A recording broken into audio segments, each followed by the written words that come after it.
Hello, and this is Summit Tech Shorts. We have a part 2 to the Apollo system.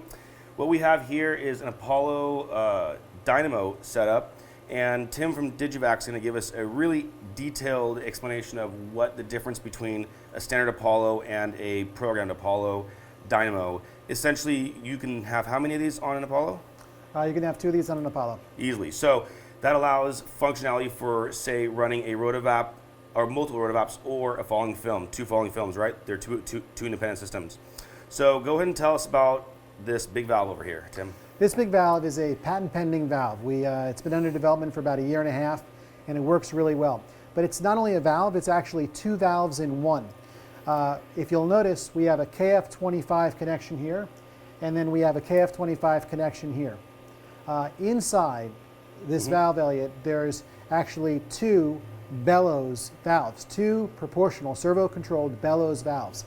And that valve basically isolates the vessel from the vacuum port, and it also isolates the vent port from the vessel as well. So we're actually doing 2-way proportional control. So we call this a valve, but in fact it's guides. It's like an orifice controller. It's controlling the CFM that can flow through at any given time. That's right, and the idea in this is quite large. It's the largest available really in this kind of valve. It's 20 millimeter proportional control. So the internal orifice where KF25 is 25 millimeter, it's 20 millimeter. So it's pretty great that way.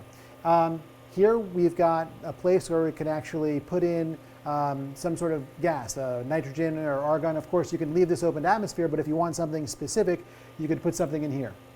This here is our 775i sensor. This is the sensor that's good for the millibar region, the torr region, you know, somewhere between a millibar and atmosphere. And this is actually put in right inside. It's mounted right in the valve itself. Additionally, if you wanted, you could take this out, plug this up, and put it closer to your system. Yeah, if you can move it anywhere you want. Yeah, but we ship it like this. That ends up working out pretty well. It works pretty clean because it's at the end of the pump, so everything's just passing right through it already. That's really nice. And what was the reason what this was developed for, particularly with falling films and rotovaps, for instance? Because with those kinds of systems, you want a lot of flow and you want precise control. Because if you're trying to target specific volatiles and separate them from other volatiles, you might be talking about a 20 millibar difference. So you need to control pretty tightly so you can selectively decide what you want to boil out of that solution.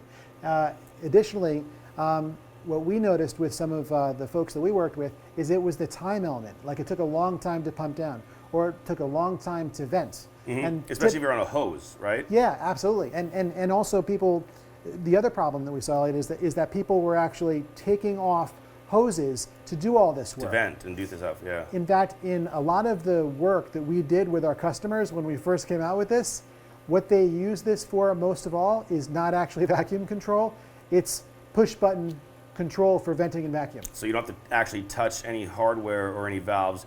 You let it pump all the way down, and when you're done, after it's done its drying process, you can shut down the valve and just go straight to vent, and it vents the chamber and everything straight to the bellow all the way in, so you don't have any loss in efficiency either. That's right. Cool. So you want to show us how this works? Sure. Okay. All right, so Tim, so show us why we have these 2 screens and what you're about to do. Sure. The top screen is connected to the Dynamo Valve we just looked at and the sensor associated with the Dynamo Valve. The bottom screen is what we use for short path control. And the reason we're putting this in is so we can apply, very simply, apply a bleed to the system. So it's more real. We can play with it. We can so it's acting like a rotovap or a falling film where there's molecules rushing down while it's controlling it. Absolutely. Okay. So right now we're at full vac and we're actually at like 55 millitorr. Right now, because we have a sensor, we have that piezo 775i sensor right now, it's below its useful range. Yeah. So right now we're at full vac. What I can do with the touch of a button is I could close that. So now everything is closed in that in that valve. So you'll see the system pressure just rise gently. We have a tight system, so it's not going to rise too much. That's everything isolated. That's nothing flowing in, and the vacuum pump at its base pressure. The other thing we can do is we can vent at the press of a button. Now what's happening is the whole system is rising up. So we open that proportional valve all the way up, and you can see it's rising quite fast. Half an atmosphere, another 10 seconds will be to full atmosphere. We can isolate the system again. Now everything's closed off. Okay. What we found, Elliot, is that most people when they were beta testing the system, were like, oh, it's an amazing vacuum control. You're going to love the control. They're like, yeah, okay. Boy, that's pretty cool. And they just went between those two. Yeah. Let's talk about vacuum control. It's like on a vacuum oven, sometimes if you're purging chemicals or solvents, you don't necessarily go in and out, you just press full vac. So it has the capability of going full vac closure and then vent when you're ready to open everything up. Right, and again, it's like 2 valves in one. It's that vent valve, proportional vent valve, and it's also a vacuum valve. So let's go to set point control. Now in set point control, what we're going to do is the system is going to make the actual system pressure here. Which they can hear, it's bleeding now. It's bleeding air into it to bring it to the set point. That's right, so you hear the vacuum pump. So the vacuum pump in your atmosphere labors a little bit, it's a little bit louder, and then as it approaches the set point or its base pressure, it's going to get a little quieter. So you'll notice we're coming right into 150 torr here. Mm-hmm. So that's really nice. You know, another nice thing about this isolation type of vacuum control is that with an isolation type of vacuum control, it makes your pumps last longer because they're operating at very close or near their base pressure. Yes. So that's a really, really nice feature to have. So I don't know about you, but I would consider this pretty good vacuum control. Yeah, it's pretty clear. And you can see the hysteresis isn't heavy. It doesn't just all of a sudden jump all the way down to like 120 and then the valve clicks open and it goes to like 300 and back and forth. It's right within one value. I mean, oops. It's beautiful. It's amazing. I think you said that the longer it runs, the more stable it is too, right? Yep. So it's a PID controller, and you can adjust those PID variables to, get to something really fast. Or stay behind it or a little bit above it, Now, this is on a base system, so it locked off at 150, and this is just holding in the glassware, for instance. There's no leaks occurring. We're actually just holding. Right. Now let's start a leak. Oh, okay. So we haven't been leaking. We've just been locked off this whole time. That's right. So what we could do if you want, Elliot, we can close all the valves.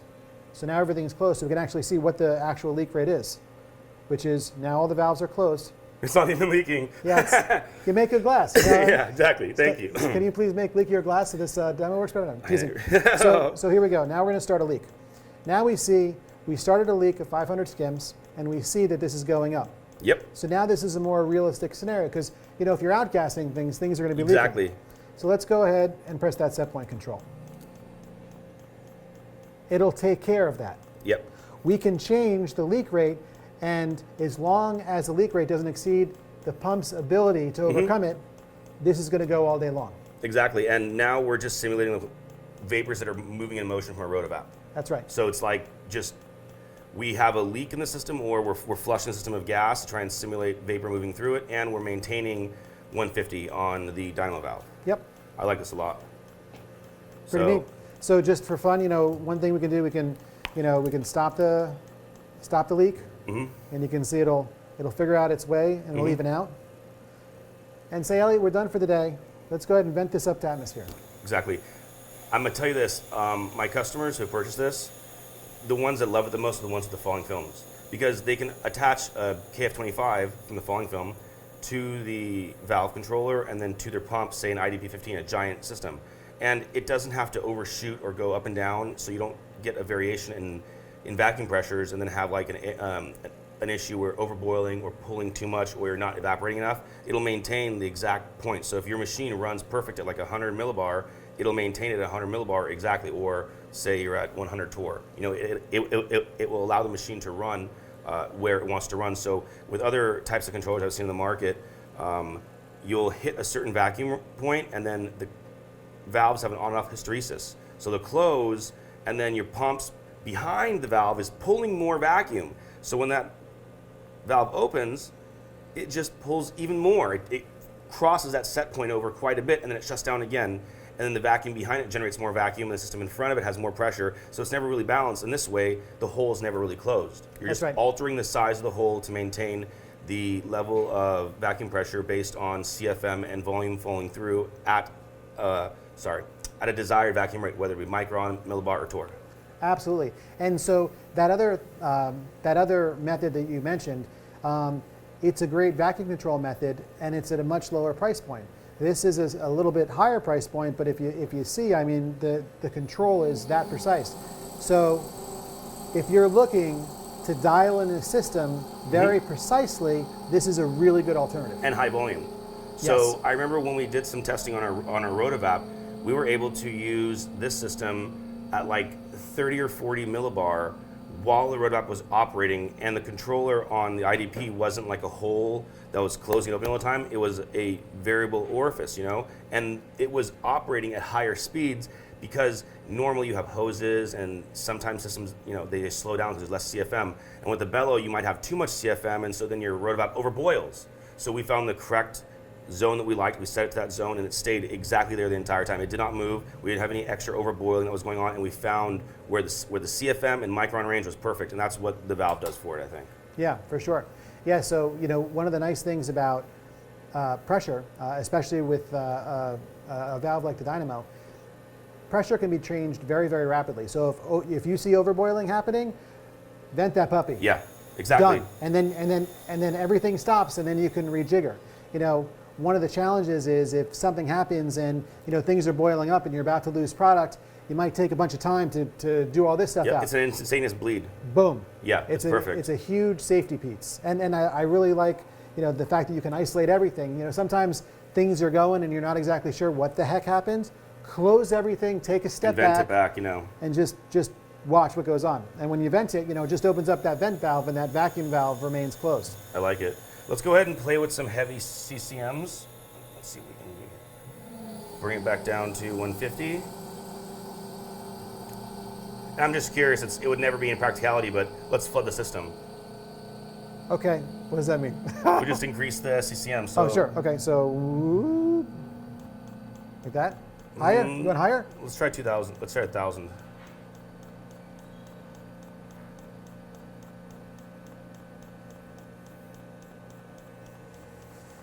So I can hear it. I don't know if the camera guy, if anybody else can hear it. Let me try and see if I can put my mic right up against this. And it sounds like there is literally a leak in the system. Yep, big leak. Yeah. I mean, it's almost like a hole's opening, like someone is opening a valve and letting a leak go in there, and check out the rate, it's 150. Yep. Try and give it more relief. Let's see what we get. What does 2,000 SCCMs usually get equal to? Standard cubic centimeters. So that's a lot. Yeah. All right. So as you can hear it, the sound has increased, and it's just driving vapor in there. And as you can see the results, it's still staying at 150. And if we close everything off, you can see that the pressure rises reasonably fast. Mm-hmm. Gonna go to 3,000? Sure.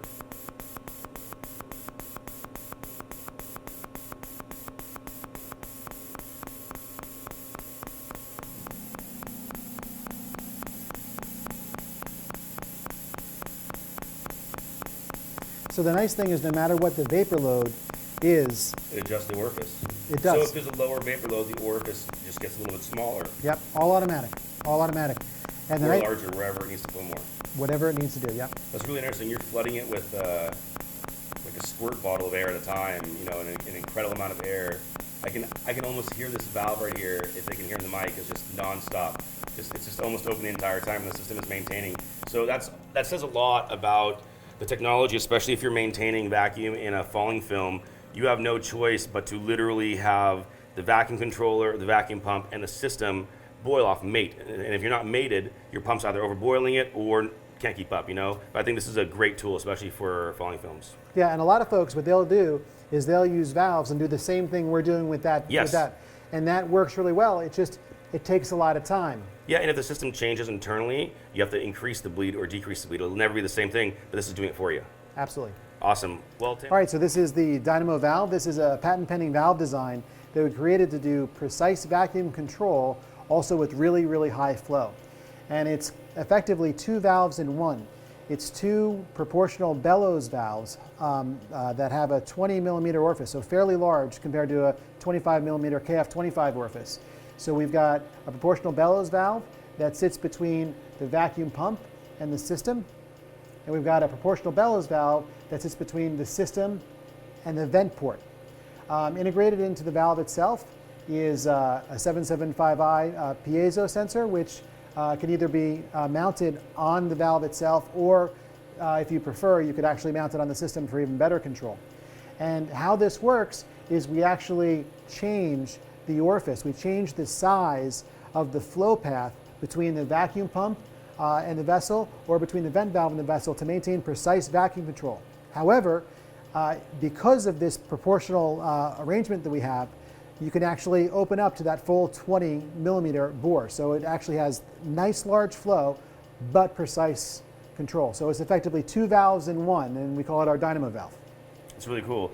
Go ahead and show us some of the features here. We've kind of stripped down the other controllers. The other controller that we're running is just an Apollo. It's just creating a leak, right? And you're creating how much flow in a leak? 225 skims. Okay, so it's at 225 skims right now, and it's just creating like vapor leak, like as if you're operating it doing something, right? Yeah, so it's real. So Yeah. in any distillation system, we're going to have vapor coming off that the vacuum pump's going to get. And further, as far as the entire setup we have here, we have the Dynamo Valve and the 775i sensor attached on top of an IDP15. We've got KF25 connections up to the T into a Summit cold trap, into Just a filter bottle. a filter Just bottle. for volume. We're doing this for volume. So when it displaces air, it's smaller spots or very, very small. Like you get very small delta changes in the system. Now it's larger surface area, larger CFM. We get more noticeable delta in the change with where the microns are on the system when you do this. So it's better to have it on a larger system when you're testing it. Gotcha. The other part that we have is our Apollo controller that's specifically designed Yes. for the Dynamo Valve. And this was designed to address the problem with being able to precisely control falling film and rotovap. And also vacuum ovens, like a bank of ovens too, right? Absolutely, yeah. Vacuum ovens, this is a really nice thing. So if you're evacuating butane from hash, this could be a really, really good solution. You just dial it in. What I find, because we're trying to avoid the muffin stuff in the oven, right? What you can do is do a nice ramp rate all the way down. In fact, we'll show that. Do a Okay. nice ramp rate all the way down over a long period of time, and that way you're vaporizing, you're doing Yes. that desolventization at a nice slow rate, so you don't get these big muffins and you have this crazy cleanup process. And if you're using, say, an IDP pump and like 4 large vacuum ovens, even 10 large vacuum ovens, you can connect them all together. Say that day all those ovens are filled at the same time. You can maintain vacuum on the surface area of all those ovens equally, so they all are purging at the same amount of time, and they're all equally, degassing. So every day, this one controller can be hooked up to like 4 ovens. As your butane solution comes out of your pot, you can put it, you can pour it into your slabs in your ovens, and then those ovens will take care of all that work all at once with like one rating, one set point. And if you want to purge them all, you stop them. Go to vent, and now you can open up all your ovens and et cetera, right? Absolutely. Great, great. Go ahead and show us how the system works here. You got it. So here, what we have, it's on full vac now. So what I can do is I can close the valves. That isolates everything. So the vacuum pump is isolated, and the system is isolated from atmosphere. So everything's closed. I can do, and you'll see the system is starting to come up now from full pressure. I can vent the system because I'm going to take something out of it, Yeah. right? I can do a set point. So what this does is whatever the set point is set to, the actual vacuum level is, those valves are going to work in unison to make sure I get exactly there. Excellent. And you'll find, Elliot, it's pretty solid. Yeah, it's really accurate. It's really accurate. We had a lot of experience with this in our rotovap testing, and it worked phenomenal, especially because our rotovap's not hosed. Our rotovap's the only one on the market that has a bellow connected to the top of it. And so if you run a rotovap like ours and don't use an accurate control system, the pump may pull down faster than the system can respond, and you overboil your rotovap. But now I'll find a sweet spot. I'll always have it at a specific number, and it'll run. I mean, we were able to run our rotovap around 30 to 40 millibar at almost 100 Celsius in the bowl, maybe a little bit less than 100 Celsius, and then about -10 on the coil, and we didn't have any overboiling because right before it was too low of a vacuum, the dynamo took over and closed it off a little bit, and then when the vacuum started to spike up with heavy vapor pressures, it would open up a little bit and let even more vapor go through there. So it maintained that micron and that CFM flow, because there is a difference between maintaining your microns and CFM. You could have full bore and maintain a low amount of microns, but it's still moving so much CFM that you can cause issues where stuff travels downstream. But if you maintain a certain micron level or millibar level and then change the orifice size over here, you're effectively changing how much wind or CFM is moving downstream, and you can keep molecules from jumping the path. Absolutely. It's very nice. I love it. Absolutely. And it's very accurate. As you can see, we've had this thing set up, and we're already cruising at 150 the whole way through. It hasn't even moved.